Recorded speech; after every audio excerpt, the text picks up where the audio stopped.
Dead Art Studios Wikiart deep dive. Got a cocoa. Gustav Klimt, part 2 today, the Austrian symbolist painter. Last time we got to painting number 100. We've got 69 left to look at. Let's see if we can do it in under an hour and get on with another Wikiart deep dive. Okay, so last time we had the Baumgarten, and we can see it's much more. Let's wait for the motorbike to go away. Okay, so last time we had number 100, the Baumgarten, the flower garden, and we were looking at how his work had gone from the academic style of portraiture, very sort of realistic and lifelike academic portraiture, towards this more flattened Eastern mosaic style. If you've not seen the first video, then I recommend going and seeing that, especially the first bit, which has a little bit of a biography about Gustav's life. So our first painting, 101, we've got another flower garden. How does it differ to the previous one? I would say it's almost identical. So maybe that's just some little works and there's some kind of duplicate there. Or an earlier photo of it, maybe before it was finished. Number 102, University of Vienna ceiling paintings. Now I was asked to paint the ceilings of the University of Vienna as a sort of commission, and he sort of did it in his own crazy style. I'm not sure it went down very well. I think there was a bit of an argument between the academics on which some people thought it was kind of great and avant-garde, and other people thought it was a bit not suitable, shall we say, for the university ceiling of Vienna.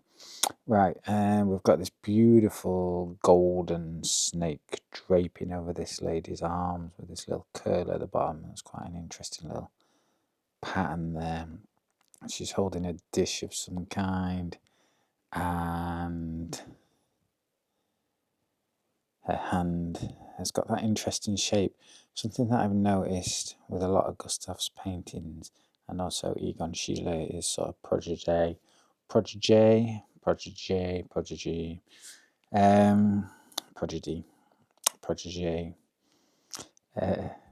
He was his naughty younger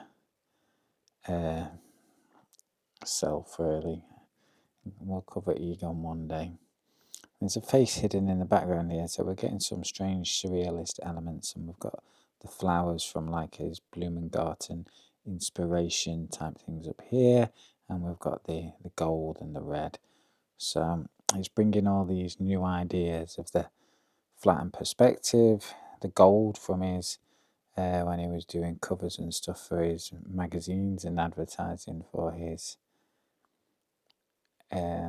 successionist painting meetings, which they used to have in their little group. Some nice bangles there as well, and everything sort of coming together, very sort of the Gustav that we understand and know. And this is interesting. Jurisprudence, final state, 1903 to 1907. Now I don't know if that's painted or what's going off there, but it's very interesting. We've got these female forms in the signature style. Again, some binding like elements like the snake before, and then up at the top there, these mosaic elements, some writing there as well. It's kind of interesting. We can go full screen. The future is now. Excuse me. Yeah, really interesting. Not really something we've seen from him before in this black and white kind of thing, and really quite impressive. Bit spooky. It's just to do maybe with the University of, well, this is probably it then. This must be the ceiling paintings themselves. I don't know if that one's related or not. So these must be the ceiling paintings themselves. Be nice to go and see them. Are they still there? I have no idea. I'd be very surprised if someone's painted over them. So the death of his brother and his father had a big impact on him, and he's definitely sort of looking into elements of death and life, reproduction, the human form, and everything sort of all embroiled together and mixed. Maybe fertility as well. I can't remember. What's the snakes? But well, snakes are supposed to be like temptation, aren't they? And this one must be another University of Vienna ceiling painting philosophy final state. Really quite impressive. Got these little eyes down at the bottom, and like I've said before, Gustav really could do everything. When he wanted to have elements of realism, he could call on those from his academic painting. And then if we look at these, but up here where he's got the mosaic-y style, almost like flowers coming in there, and he really did bring it all together. Okay, so we're back out in nature, a poppy field, much more flattened than perhaps some of his earlier work, and also harder to differentiate the trees from the actual poppy field. The sky makes a very small and almost brick-like the way it's painted up there. It makes a very small appearance. It really does fill the frame of the painting with the subject, the poppy field itself, and these orchards in the background.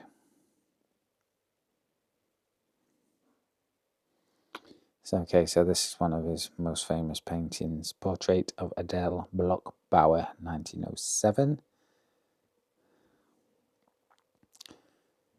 Annoyingly, the escape thing came up. Right, let's have a look. So now we've reached sort of, this is peak Klimt, isn't it?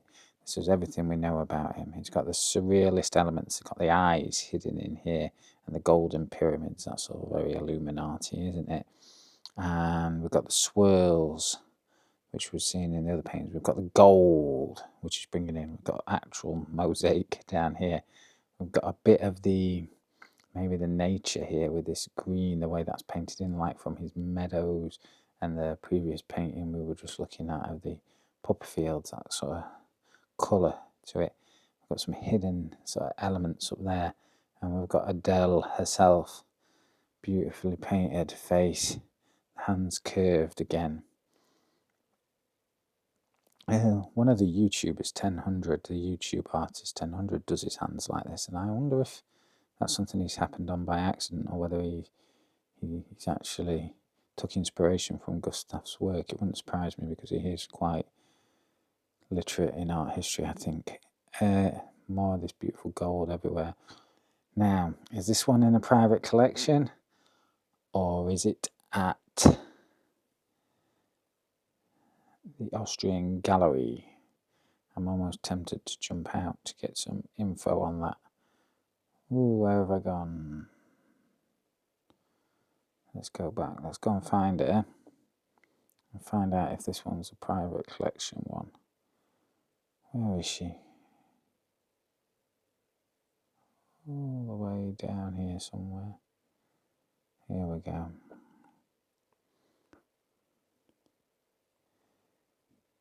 Yeah, so that's a private collection, but I think it gets put out for show. Period. Golden phase. Well, we're not going to be doing very well on doing it in under an hour if I'm going at this speed. Now this is very beautiful. That wilting sunflower at the bottom, more of the same from his Baumgarten photos, and these very dense hedgerows almost in the background, but the floral hedgerows, and then the flower itself that almost is like one of his portraits of the ladies he was painting. Beautifully done at the top there with the seeds and the drooping head down there. It gives it a real personality, like the flower itself is alive, like part of his actual portraiture. Okay, what's this one called? Water Snakes 2. Okay, beautiful colours. It's just like I say, we're just in peak Klimt now. We've got the dandelions in here, we've got the gold, got the beautifully painted models. He's in his stride. The skin always interests me on this. The mottled sort of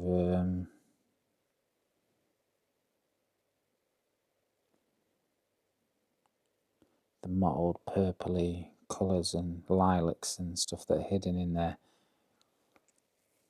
Very interesting. Water Snakes 1. I don't know how Water Snakes 1 comes before Water Snakes 2, but there you go. It has on this. Maybe it was finished after, just after.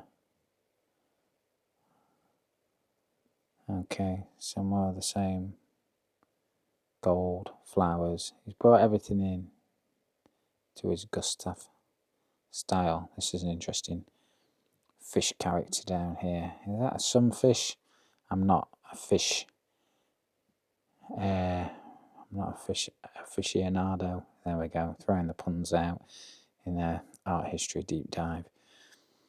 There's a dad joke in there somewhere, isn't there? Right, so one of my favourite Gustav paintings, Danae. It's amazing. The way she's curled up there in that almost fetal position, but then obviously being a mature woman herself who could bear a child, is sort of really, it's almost like she's in a womb, the way it's painted up here, where she's curled up, and then the gold coming from her legs. It's all very, see, this is when some people may say it is erotic, but for me this is more about birth and the ability of a woman to produce life, to give birth, than it is about anything overtly sexual. And that's probably where I don't actually think a lot of his artwork is as erotic as people claim. I think it's more about sensuality and more about life and death. And he's got these interesting gold symbols. Look at the way the clear, transparent drapery sort of comes into the foreground there over the skin. And the skin again, let's go into the skin, the mottled colours in there, the very subtle blues and pinks, the blotchiness, which when you do look at people's skin is really quite accurate. If I could own a painting, it may well be that. Okay, this is outstanding as well. The way he sort of created this tall looking figure that's sort of above these others. Is she lying down and reclining? Has it been rotated? Or is she standing and looking down? What's this about at the top here? That's interesting. The hand is held.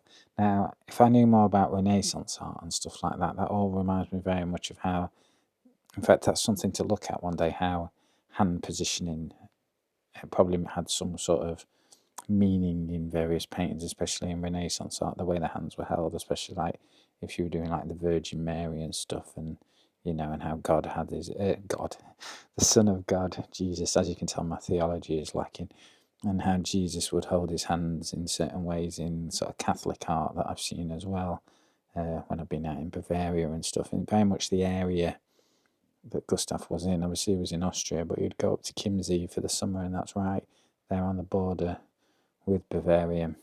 So that's interesting as well. I'll learn more about that at some point. There's beautiful little blues in there. This whole thing just blows me away at how amazingly gorgeous it is. And if somebody produced this now and it had never been done before, if this was produced now, this would be still seen as avant-garde, wouldn't it? It's certainly blowing away a lot of the art that is produced today. The skull there, just poking out. There's lots of good art out there today, but we've got the problem that all this stuff's been done before. So to find something new, we're sort of left scratching in the corners to some degree. Maybe one day the whole new art will come out. Something, until we see it, we don't know what it looks like. The Kiss. I don't even have to look at the title, do I? Well, I definitely don't have to look at the title because I've gone back to Adele. But interesting, right back to a gold phase painting. So there he was in his gold phase. And then he's diverted a bit. We've got Danae, which, I'm sorry, I've just got to look at it again. It is like the greatest piece of artwork I've ever seen, in my opinion. As is this. And The Kiss, 1907 to 1908. Now, I have seen this in the person, and it does not look washed out like this. It does not look anything like this. When you see it, the goldness, the weight of it, the colour of it, just absolutely floors you like no other painting could. It is amazing. And yeah, it's the only thing where I have seen a piece of art, and I've seen quite a lot of famous art, and this made me gasp. And I went up really close to it, and it was quiet in there. I was lucky. I got to go really close and have a good old look. And that security guard, he was ready to pounce on me. He was poised in the corner, a big 6'6" strapping Austrian man. Would have had me to the floor in seconds, but he let me go in close. Probably don't let you get that close these days. This was a good 10 years ago. They'll probably be more worried now, given the recent issues we've had with people in art galleries making various protests and the like. So back to something a bit less intense. From that to that, I feel like he's on holiday now. He's like, I've been doing my work, now I'm going to play a bit. It's interesting how he always does return to nature. Water Castle. Well, can we translate into German? Wasserberg would be my guess. Let me know if you are a German speaker. Okay, this little black bit for some reason underneath the water just interests me, like what's going on in there. It's very spooky looking. And these black windows here. And then, like we say, his style, very well developed. These straight lines are very impressively straight, but not straight. Whenever I try to do a straight line that's not straight, it doesn't look that good. I don't know what they were doing. You know what I mean? Like it's just been drawn there, but it still looks perfect, even though it's not straight. That slight variation that gives more depth, that's going back in the perspective there, just being lifted up and over here. But then bang on straight there, and then bang on straight up there to get that perspective in. Very impressive. Wasserberg. Ooh, this is some different colour palette, isn't it? This almost gives me a Lowry. Lowry? I can't talk anymore now, I'm getting older. A Lowry kind of feel. So we've got a blooming field. We've got the poppies, I guess, and maybe the cornflowers in this very more, again, complex mosaic type painting. And then the thing is, when he's pushing the boat out here, you could argue that this is less aesthetic, but I think this is where he's doing his experimentation. People might go, well, I'd rather have the Kiss or Danae than this painting, but this is where he's learning and observing and looking at the tricks. And I think sometimes when you go a long way down those sort of avenues, you end up in these quite odd places that people think, well, that's not very aesthetic. And maybe that isn't as aesthetic as some of his others, but what he's doing is searching to bring back to these pieces. This is also mind-blowingly good, isn't it? Look at this. What was it called? We'll end up on a part 3 at this rate. Cartoon for the frieze of the Villa Stolet in let's say Brussels, but we don't know, Bruges maybe. So again, fabric, but now we've got fabric everywhere. We've got fabric, some kind of horizon line, but it feels like they're in a bed, doesn't it? Fabric, fabric, fabric, and the way he's done it there, that looks very fabricy. He's put the crumples, he's put the waves, the crinkles in the fabric. So that's really quite realistic. But then he's got the mosaic style.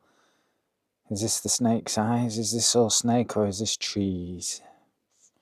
Got an interesting little bird character up here and a fish. He's bringing his nature in.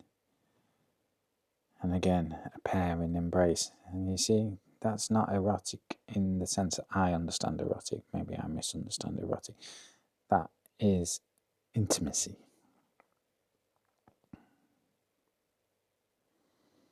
Almost like for like in the composition there, look. Boom. Boom. Lovely blue butterflies and a tree, is it? Let's see what it says for the title. Cartoon for the frieze of the village. Oh, so it's going to be an accompanying piece of art. So very much in the style of the other one, probably set or piece. You know, they would have commissioned various pieces and they all match to another one. This is a bit different. This has very much got the Eastern feel to it. Same kind of idea. These triangles are cool, pointing at the pyramid style things. I mean, they could be mountains or pyramids. I'm not really sure. And we've got the eyes again and everything, and they almost remind me of little caterpillars. The hairstyle's really impressive. Okay, so this one, what is going on here? Head in a bag, Judith to Salome, 1909. I don't know what to say. Very narrow. We know that he likes his verticals and his narrow compositions. He really would have done well on TikTok. And yeah, the hands again. I don't know what to say. Is that a male's head, a long-haired male, or is that a female? And yeah, the chest, I would say, this is less about sensuality, more about something a bit more worrying, isn't it?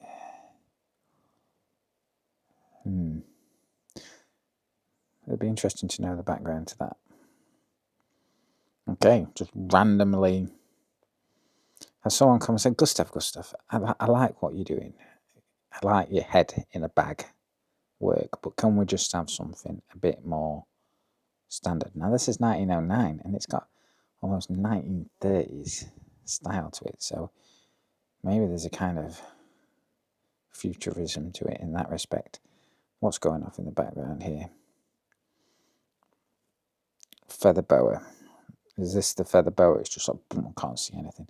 The face and the way it hides and peeps out from behind the boa and the hat.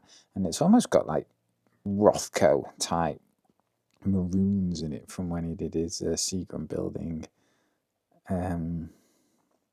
murals. A colour palette I never really use. I'm quite crude in my use of vivid colours. I'm always scared to go down these darker hues and, you know, umbers and things like that. So look at this. Harking back maybe to his academic style slightly, but then looking at death and religion again. And we've got the extremely bright, sort of, it's this a hem. I don't know what nun's attire is all about. Very bright there, it almost contrasts against a slightly ill face. And then these couple of fingers just poking out there. And then this just blending in to nothing at the bottom, and the reds. The tight, narrow, vertical. Again, pretty impressive, Gustav. Old woman, 1909. That's what he's got. Is she a nun? I would guess, but I just don't know. Is he back on holiday again? Attersee, yes, he is. I want to go there. My partner's, the mother of my child's family lives not a stone's throw from here, but we've never been. Maybe because they're German and this is Austria, and they have their own lakes and seas. Schloss Kammer am Attersee. Yeah, beautiful buildings of the style of the area, and then this mosaic painting again, and then the Attersee here, I guess. Is this reflections? I don't really know what's happening there, but let's power on through. We've got to get to the end. Okay, so this is like that previous figure, and then the other previous figure, and it's all in one big sort of thing with the tree in the background. So there was something going on there, wasn't there? In the collected pieces where it's now. So he has reached it. He is heading off in a new direction. These hidden bodies and the face is just coming out in bright there. Mother with children. And then these browns. I think this must be when you make it as an artist. You go brown and mucky colours, sort of muddy maybe. Because it's not a rich brown, is it, in terms of like oiled wood or something. It's a bit more, it's got reds and greens in it. Yeah, you can see hints of the parts of the body there. Full on mosaic park.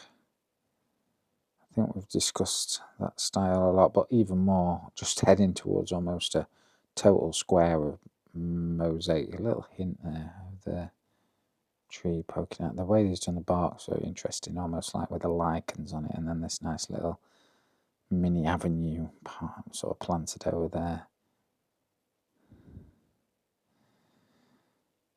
Reclining nude, lying on her stomach and facing something or another. We've got a signature there, it's fancy. Yeah, maybe this one's a bit more in the erotic sort of zone, isn't it? Maybe just more a little bit like, yeah. I like the whites here, and the way that he's managed to bring the dress to life just with the squiggles. Impressive. Back at the Attersee. Nice yellows, reflections, trees. Interesting that when he goes on holiday, he's like, I'm not doing people, I'm just doing... I mean, this is how he was making his money. Rich society, families were paying to have him paint them. The hat, the way it goes in, it's like an anvil, or Texas. It's like the state of Texas going over here. And then we've got this beautiful hair, so nicely done, and she's thinking, biting a little on her fingernail. And the hand is coming under here, which I didn't see at first. The hand seems exaggeratedly large, and the shoulders and everything's hunched over. And again, different colour palette. He do seem to be, by now in 1910, somewhere a bit different. Back at the Attersee. Oh my gosh. Rear monk on her deathbed. Now, was this commissioned? The colour in the face there. And the flowers and everything coming around.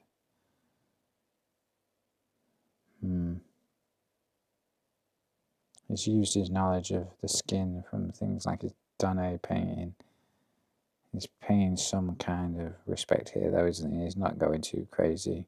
So a bit more impressionistic more than anything.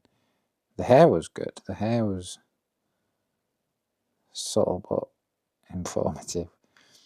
Apple tree. Now we've got a bit more colour where we can see the apples. It's a bit less mosaicy now. He's gone full, I can't see anything. It's just a load of dots. And now it's like, no, I'm going to put some flowers and some apples on this time. Okay, so an avenue of Schloss Kammer Park. These beautiful trees here, very nice. Heading down to a building. Now this is interesting because this vertical here, these little mushrooms here, little fly agarics, they're just flowers. And we've got the flowers here, and then we've got Christ and Mary there. Now, this area is renowned, all these little figures and everything are all over the place. So this is probably in the landscape. But I'm intrigued as to what the sort of falling vertical of flowers is all about. And the way it cuts into the perspective from right at the back there, right into the foreground, like a river running through. It doesn't seem to belong there at all, whereas everything else in the picture does. This is a magnificent right-hand side to the painting here, going off with this dropping horizon, a little bit of sky up there just to let you know where you are, and the shed over here, and then Christ on the crucifix. If you ever go to this area, you're going to see a lot of Christ on the crucifix. You think the Italians have got the whole, well, I mean, they've got the Pope and they've got the Vatican, but there's plenty of Catholicism going off around this area of Europe too. Okay, a bit more back into the mids, the mid colours there. Something peeping out again. Mada Primavesi. She looks like a girl. She has this cool blue thing in her hair. The pose is interesting. The way the sort of waist is done is interesting, like indicating almost movement. And that slight turn on the foot there, I do that with my foot. Interesting that he's showing that. Beautiful background colours again. Not too intense, light-hearted. Keep it light-hearted for the youngsters. Okay, this is a bit more, I don't know, it's a bit more muddled in a way, isn't it? Adele Bloch-Bauer again, he's left the gold behind. It's difficult to say how this is more developed than, I mean, it is different, but, you know, compared to the golden one we saw, well, like, is this positive development? I don't know. The House of Guadaboshi, 1912, very much more. Now, I did say that because Gustav died young in his 50s due to the Spanish flu or the 1918 flu pandemic, I did say, imagine what it would have done. But do we feel like we've reached peak Klimt? Have we already passed that? And now he's already heading towards his 50s and he's just chilling out a bit?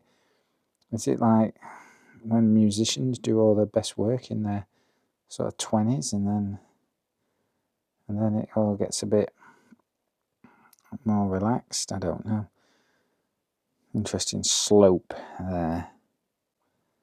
Windows, flowers, summer. Very nice. Adele Bloch-Bauer, he's doing some work there. It's just a sketch. Malthine on Lake Garda. Okay, totally different.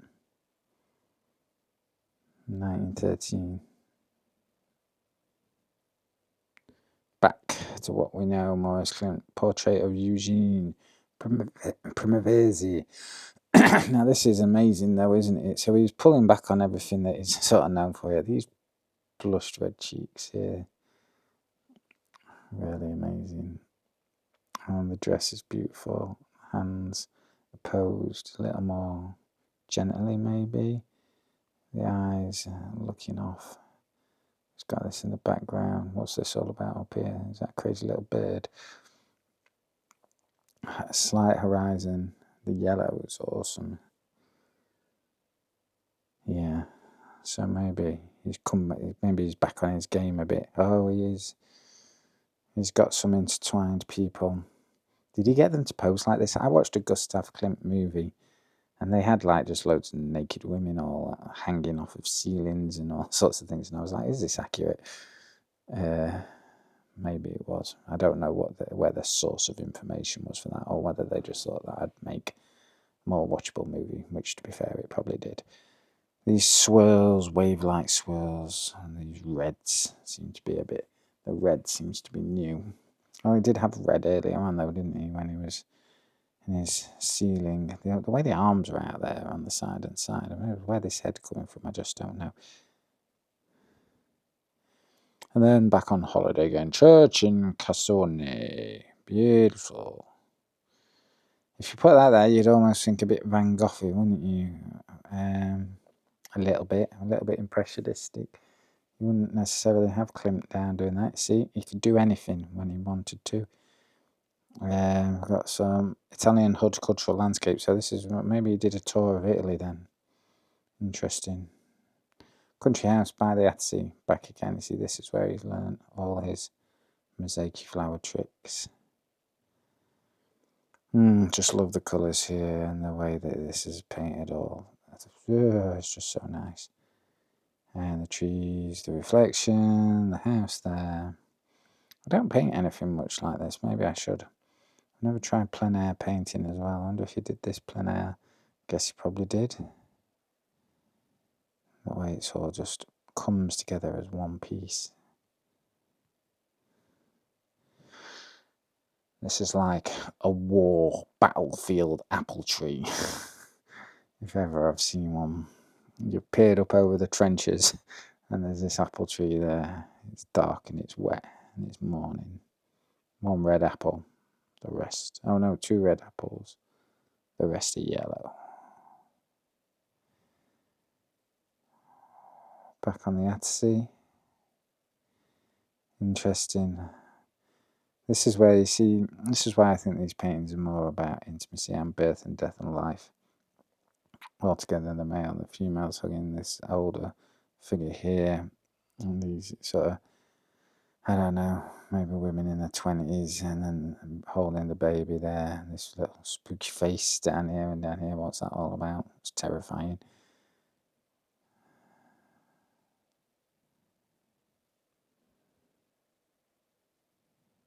Oh gosh. I feel like Gustav might have been having moments where things were... I mean, I'd like to think he was a nice and kind and gentle soul. We'll never really know, will we?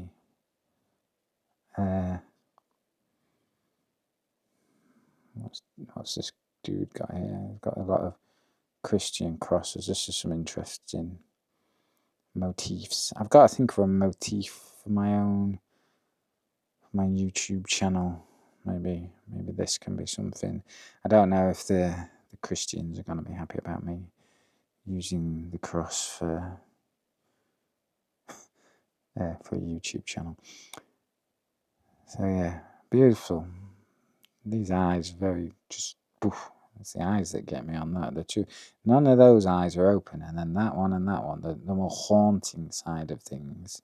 See the loving and caring and happy side. Maybe this woman's a bit old but resting. They've all got their eyes closed. The ones with their eyes open are the spooky figures. Frederica Maria Beer. She obviously just wanted a portrait doing. There's a lot going off in the background there, so yeah, I think he probably hung that and then painted it. Do we know how much say he had in what went off here? We don't really. I don't know. I get the feeling that he just did it. It's definitely not got the mood of that one, has it? Nice though, the way she looks, and with a slight head tilt and the no smile. It's just cool. Back at the Attersea.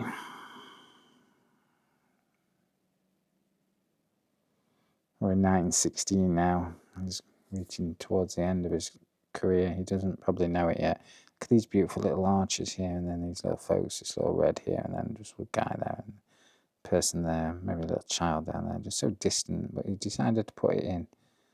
And then that up there as well. This tree, and then a bit of the sky. You catch more of the sky at the front than you do up on that bit. Very well composed. Another one where it looks like at this point he's just getting them to come in and stand, and he's just painting them, and then he gets the money. Look at that, there's that little spooky face in there. Yeah, this one, horticultural landscape. I think this is one of his more experimental. I'm heading down a rabbit hole pieces again.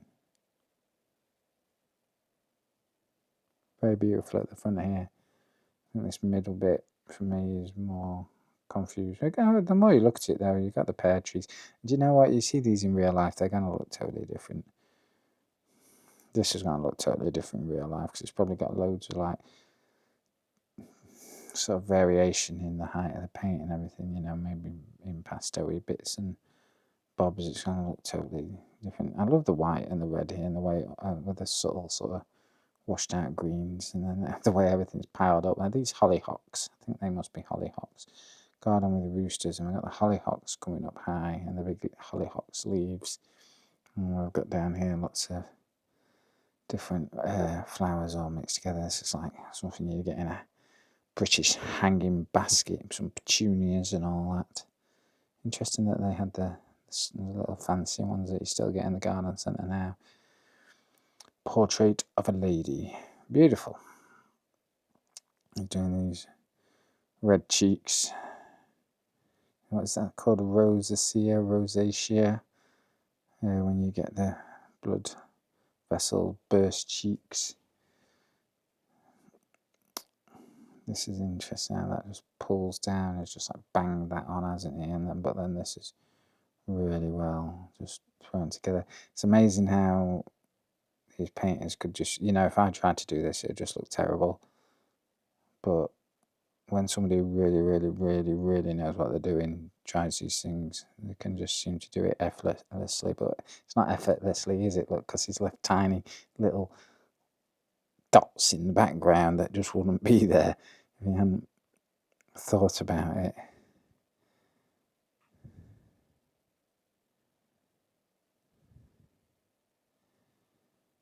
The women friends, I feel like this again is another one of his more, come and stand here and we'll just take your money. This one's got the mottled skin again that I've talked about. And this male figure in the background leaning, I don't know where the hand's gone there. There's a little blue thing. Back to that very narrow vertical again. I wonder how big that is. Oh, that's unfinished, that's why there's no hand there. And the reason it's unfinished is because I think he died. I do have a video about famous artists that died or artists that died during the Spanish flu pandemic. Interesting to see the way he's done this. So he has he's sketching and he's sketched the hands and then he has gone over. And I've never really sketched painting out before. I think my time to try is coming close. And this is very harsh there. Would he have softened that out if he had finished it? Interesting. Amelie Zuckerkandel.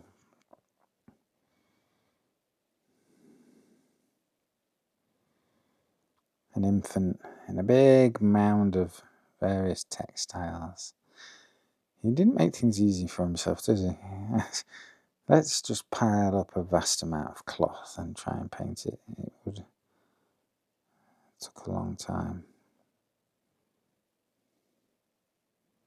Lady with fan. Maybe a quicker piece of work there. The polecat fur, unfinished. Wow. Blue face. Interesting. So this might be giving some clue to how he was producing that mottled effect with the skin. Much more loose sketch here.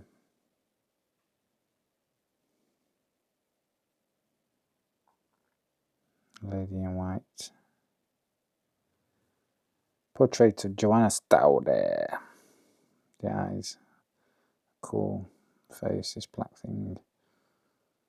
The leaves again. The orange background. The orange background, we've not seen anything quite like that. Unfinished. He was just going, wasn't he? Let's have a another look. We went past that too quickly. So look, it's sketching very roughly. Interesting.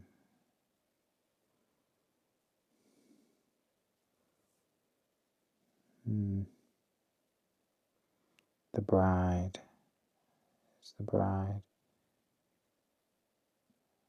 Pretty cool. I'm going to have to try and paint a person at some point. The dancer. Very nice. Holding flowers. And back to number 1. This is where it started. So, if you're looking at these, I'm thinking Gustav. I mean, no one's looking at these and thinking I could do that, are they? Are they? I mean, that's unfinished, but you know, some people say, I could do that. Is anyone looking at these and saying I could do that?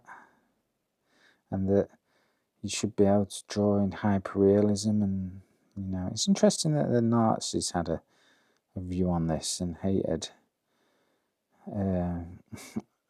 abstract and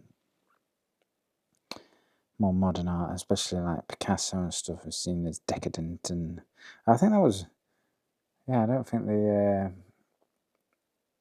communists liked it either. But Picasso claimed he was a communist, probably a terrible example of a communist. But yeah, and then he got in trouble because they said his art was decadent. The Nazis also didn't like his art, did they? And went around seizing it and things like that. Interesting that large, potentially overly controlling political bodies have a view on what you draw. Here we go. If you have a question, his abilities, look at that. Outstanding. Gustav, you are my favourite artist. I don't think I can think of anyone else, except for maybe Rothko, but for different reasons. Anyway, it's right there. It's finished. I don't think... next we might take a slight turn and do something a bit different, like Lowry. I'm thinking Lowry. I was born in the north of England. Let's go there next. Dead Art Studios. Wikiart Deep Dive. Bye.